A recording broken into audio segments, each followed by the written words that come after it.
Bonjour, la belle entreprise a le plaisir d'accueillir le lauréat du Grand Prix Mouv'J Innovons Ensemble, Clément Cellier, cofondateur de Geminis. Clément, bonjour. Bonjour. Quel est votre sentiment après cette distinction ? Écoutez, on est très heureux, on se sent honoré effectivement d'avoir l'occasion de représenter en quelque sorte les entrepreneurs, les jeunes entrepreneurs français. Le prix Mouv'J, c'était un petit peu un rêve pour nous quand on a commencé et on va essayer d'être à la hauteur et on sera à la hauteur de cette distinction. Et donc un rêve qui s'est réalisé. Alors vous avez été récompensé pour une activité encore innovante, mais qui peut-être un jour sera d'une grande banalité. Quelle est l'activité de Geminis ? Alors Geminis, c'est en fait la première marque d'insectes apéro, assaisonnés. Donc on se positionne sur la valorisation, la transformation des insectes comestibles en tant qu'aliments. Pourquoi ? Parce qu'en 2050, il faudra trouver des alternatives pour nourrir la planète et apporter les protéines pour tout le monde. Et on a pensé avec Bastien Rabastin, son associé, qu'il serait très intéressant d'intégrer petit à petit la consommation d'insectes à nos menus occidentaux. Alors on a quelques spécimens Tout à fait. de vos produits. Peut-être que vous pouvez nous les décrire rapidement. Oui, alors aujourd'hui on travaille sur deux types d'insectes, le molitor, plus connu sous le nom de ver de farine, et le criquet. Alors pourquoi ces deux insectes ? Parce qu'ils font partie des insectes qui sont sourcés exclusivement en Europe, dont la culture, l'élevage est parfaitement maîtrisé, et on a choisi finalement de restreindre le champ des possibles dans le domaine de la consommation d'insectes, parce qu'aujourd'hui il existe à peu près 1900 espèces d'insectes comestibles, donc il fallait en choisir quelques-unes quand même pour les proposer, et on les assaisonne pour l'apéritif. Donc en fait c'est prêt à consommer, ça croque parce que c'est déshydraté. Et donc, pour l'apéritif, c'est très sympa parce que c'est pauvre en calories, c'est également naturel, il y a l'aspect effectivement environnemental derrière tout ça, et surtout, ça change des chips et des cacahuètes quand même. Et au-delà de l'apéritif, maintenant, vous éditez aussi des recettes ? Tout à fait. Alors, on travaille sur le lancement d'une nouvelle gamme qui sortira fin mai. Donc, c'est la gamme Origine, qui sont destinées à aller un petit peu plus loin dans la démarche et notamment à commencer à les cuisiner soi-même. Donc on a fait un partenariat avec l'Atelier des Chefs sur une dizaine de recettes pour commencer. Et ensuite, on espère que nos clients s'approprieront vraiment le produit et travailleront sur des recettes qui leur seront propres et qu'on pourra partager. Comment vous est venue l'idée de commercialiser ces insectes ? Alors l'idée, en fait, elle est venue très bêtement. Avec Bastien, on s'est retrouvés devant les émissions de télé-réalité qu'on connaît tous. On a vu des candidats manger des insectes et ça, on va dire, ça a attisé notre curiosité. On s'est dit, quel goût ça a, qu'est-ce que ça peut donner en bouche ? Et donc, on en a commandé sur Internet, sur un site thaïlandais.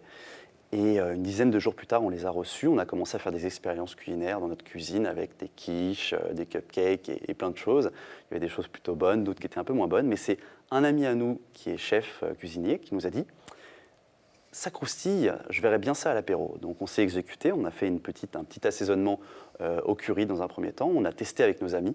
Et là, ça a été incroyable. Tout le monde a déjà aimé le goût.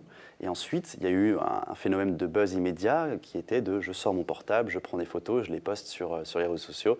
Et ça a eu un écho incroyable. Donc on s'est dit, pourquoi pas en faire un business ? Et aujourd'hui, vous en êtes où ? Parce qu'au-delà des amis qui peuvent faire ça par politesse et le buzz de la curiosité, aujourd'hui, est-ce qu'on trouve vos produits ? Où en est votre activité ? Et vous êtes combien à travailler à Geminis ? Alors aujourd'hui, Geminis, c'est 5 salariés. C'est une usine de production en Haute-Normandie qui tourne à plein régime. C'est une présence en France, en Belgique et en Autriche. On a à peu près entre 200 et 300 points de vente en épicerie fine, en grands magasins et également plusieurs sites internet qui vendent nos produits. Et donc, on peut dire qu'on est en train d'impulser réellement un changement de mentalité vis-à-vis des insectes avec une vision différente qui sort justement du domaine Koh-Lanta et qui rentre plutôt dans le domaine festif de l'apéritif, de la découverte certes, mais également du culinaire avec cette nouvelle gamme. Et c'est plutôt une réussite pour nous puisqu'en l'espace d'1 an, on est arrivé à un résultat plutôt correct. Dans la belle entreprise, on essaye d'apporter des témoignages autour de la création d'entreprise, de l'accompagnement. Est-ce que vous avez été accompagné pour créer votre entreprise ? Alors oui, tout à fait. Je pense qu'un bon entrepreneur doit savoir se faire accompagner par les bonnes personnes. Donc on allait chercher immédiatement les compétences qu'on n'avait pas en interne. Moi j'ai fait l'EDC, une école de commerce, et mon associé Bastien a fait des études de droit pour devenir avocat. Donc on n'avait rien à voir a priori avec l'agroalimentaire. Donc on s'est immédiatement rapproché du Servia, qui est un organisme d'Île-de-France qui accompagne tout ce qui est projet innovant dans l'agroalimentaire. On s'est également rapproché d'un laboratoire de formulation et on a mis en place plusieurs partenariats avec des écoles. On a également passé, on va dire, quelques mois dans un incubateur, l'incubateur de la CCI, à Porte de Champéret. C'était vraiment très très bien pour nous, formateurs, et on a évidemment cherché à regrouper des compétences dans notre cercle professionnels et privés qui nous ont accompagnés, qui nous ont pris par la main. Encore maintenant, on est accompagnés, on vient de rentrer au comptoir qui est un accélérateur à Montreuil. Donc on cherche toujours à se faire accompagner et c'est pour nous capital de continuer. Que vous apporte cet accompagnement et peut-être plus précisément l'accélérateur? Quelles sont les compétences qu'il vous propose? Alors ça va dépendre, on va être sur des accompagnements ciblés. Si par exemple on a une problématique juridique ou comptable ou commerciale, on va pouvoir demander de l'aide à un expert dans la matière. Ça peut être des points très techniques, hein, notamment par exemple sur le référencement sur Internet, ce genre de choses. Après, j'oubliais également évidemment l'accompagnement du MoveJ, parce que c'est une des raisons principales qui nous a conduit jusqu'à ce concours, c'est le mentorat. Pour l'instant, on n'a pas encore notre mentor, mais ça devrait arriver très prochainement. Et le mentor, c'est surtout une vision externe de notre entreprise qui va nous permettre de prendre un petit peu de hauteur et de bénéficier finalement de l'expérience et du réseau d'un entrepreneur ou d'une entrepreneur qui sera plus expérimenté que nous. Donc ça, évidemment, un aspect très très important pour nous. Alors, puisque vous venez de le citer et que je l'ai aussi cité en introduction, vous êtes lauréat donc, du Grand Prix MoveJ Innovons Ensemble. Est-ce que vous pouvez nous raconter un petit peu comment ça s'est passé? Quelles sont les étapes pour être peut-être sélectionné? Comment s'est fait la sélection finale? Bien sûr. Alors, dans un premier temps, le MoveJ, ce n'est pas qu'un concours, il y a également les sessions de mentorat. Donc toutes les personnes qui ne souhaiteraient pas passer par le concours peuvent se faire accompagner par un mentor en présentant leur candidature. Mais nous, on est passé effectivement par le concours. Donc dans un premier temps, il y a eu un dossier à remplir, qu'on a rempli avec beaucoup de soin, beaucoup d'attention. Il faut savoir qu'on avait déjà participé au MoveJ il y a 2 ans, mais on n'était pas prêt, on n'était pas assez mature, notre projet n'était pas assez mature, et par conséquent, on n'avait pas été sélectionné. Là, cette fois-ci, on est arrivé avec des chiffres, avec un business déjà lancé, et finalement une petite preuve de marché. Donc, il y a eu cette première partie de dossier, et ensuite, il y a eu un jury. On a été présélectionné pour passer devant ce jury et faire nos preuves à l'oral devant 80 experts de l'entrepreneuriat, mais également d'autres domaines, du financement. Ça va du financement la communication, etc. Donc, d'où l'importance, je vous coupe là-dessus, de participer à des concours, même si on n'est pas sélectionné, ça permet de mettre le doigt sur les lacunes d'un projet, de le formaliser et de le faire mûrir pour participer à une autre édition et pour le coup être retenu. Tout à fait. Donc, et quel souvenir vous gardez du passage devant le jury? Est-ce que vous aviez participé à d'autres concours qui fait que vous étiez assez habitué à pitcher, comme on dit, donc présenter votre projet en quelques minutes? Alors nous, c'était vraiment une très très bonne expérience. C'est-à-dire que le concours MoveJ, pour nous, c'est quand même le Graal des concours de jeunes créateurs d'entreprises. Effectivement, on était passé par plusieurs autres concours, on en a d'ailleurs gagné quelques-uns. Et effectivement, le pitch, c'est, on va dire, l'épreuve incontournable. Il faut savoir vendre son projet, il faut savoir en parler avec passion, parce qu'un pitch, c'est avant tout de la passion, c'est des entrepreneurs qu'on va juger. Et ce concours, alors la remise des prix au Trianon était totalement incroyable devant 1000 personnes. On a été très émus.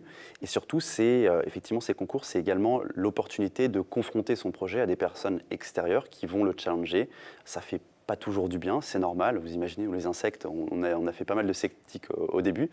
Mais c'est très important parce que ça nous permet d'avancer, finalement, et entre guillemets, de pouvoir voir tout ce qui est possible comme chemins différents qui seront proposés par les jurys ou d'autres personnes. En plus du côté networking qui est effectivement très, très intéressant. Est-ce que vous diriez que c'est plutôt un avantage ou un inconvénient d'entreprendre lorsqu'on est jeune? Alors, je pense qu'on peut être jeune à 50 ou 60 ans, tout est une question de mentalité, mais je pense que c'est évidemment un avantage parce que même si on n'a pas forcément les moyens, que ce soit financiers ou même le réseau ou je dirais l'expérience, on a beaucoup d'énergie à revendre, on a moins de responsabilités.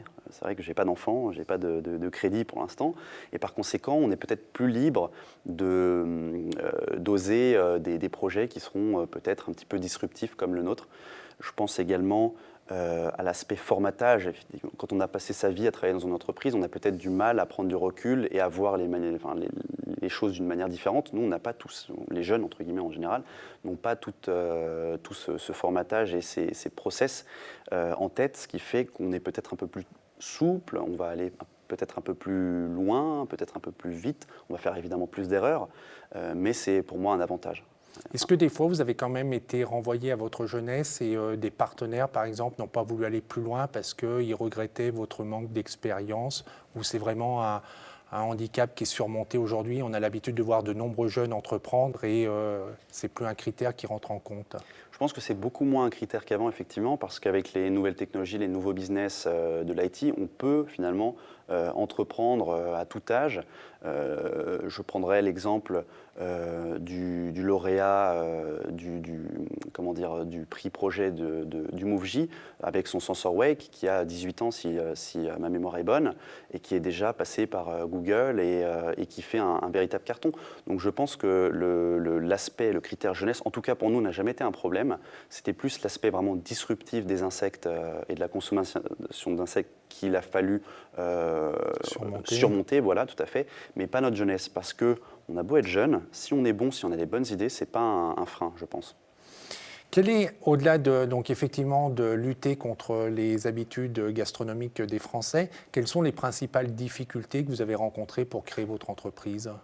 Alors nous, ça a été des difficultés dans un premier temps de crédibilité, parce qu'effectivement, comme je vous le disais, faire manger des insectes aux Français, a priori, c'est pas évident. Faire accepter ça à un banquier, faire accepter ça à des fournisseurs ou enfin, même des clients, c'était pas facile.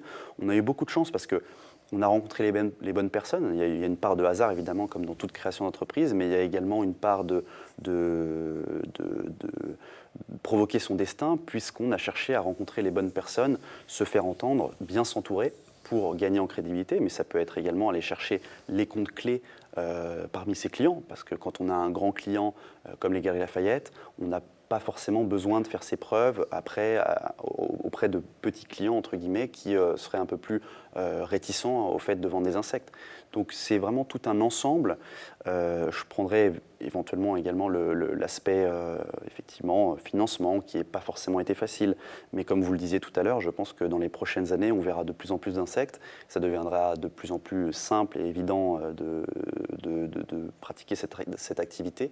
Et les financements vont se débloquer petit à petit. On a eu des subventions, on a gagné des concours, on a même fait une campagne de financement participatif, de crowdfunding, qui nous a permis de lever un petit peu d'argent. Donc on n'a vraiment pas eu tant de difficultés que ça. Pour terminer, quels conseils vous pourriez donner à des jeunes ou des moins jeunes qui souhaitent se lancer dans l'aventure entrepreneuriale ? Moi, je leur conseillerais de le faire, déjà parce que c'est une vraie expérience. Entreprendre, c'est jamais un échec en soi, même si on rencontre l'échec sur le plan business, en soi, pour soi-même, pour l'entrepreneur lui-même, son savoir-être, c'est une expérience formidable, parce qu'on va constamment repousser ses limites, on va constamment rencontrer des nouvelles personnes qui vont vous apprendre, on est vraiment constamment sur l'apprentissage. Donc moi, le conseil que je donnerais, c'est vraiment oser le faire, ne pas, trop réfléchir, même si évidemment il faut quand même bien le faire, bien pour prendre le temps de penser son business plan, etc.